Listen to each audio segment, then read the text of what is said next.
It amazes me that people have pre-existing notions that defy the evidence of reality, but that they hold on to them so dearly. And one of them is the notion of creationism, or in fact, look, Senator Marco Rubio, who's presumably a reasonably intelligent man, and maybe even educated, was asked, what's the age of the Earth? And ultimately, either because he actually believed it, or he was trying to appeal to some constituency, had to argue that it's a big mystery, that somehow we should teach kids both ideas that the Earth is 6,000 years old and that it's 4.55 billion years old, which is what it is. If you think about that, somehow saying that, well, anything goes, we shouldn't offend religious beliefs by requiring kids to understand reality. That's child abuse.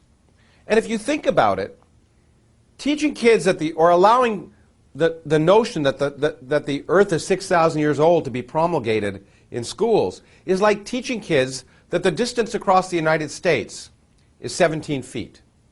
That's how big an error it is. Now you might say, look, a lot of people believe that, so don't we owe it to them to allow their views to be present in school? Well, as I've often said, the purpose of education is not to validate ignorance, but to overcome it.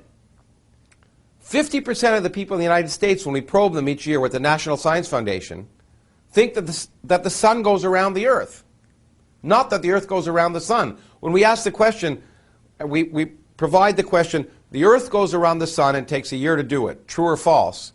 Almost every year, 50% of the people get that wrong. Now, does that mean in schools we should allow the anti-Galilean and Copernican idea that the sun goes around the Earth to be taught? Absolutely not.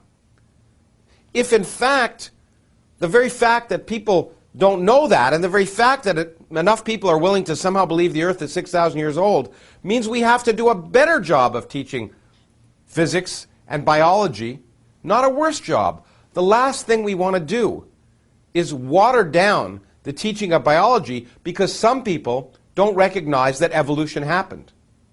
Evolution is the basis of modern biology, and in fact, if a lot of people don't believe it, it only means we have to do a better job teaching it.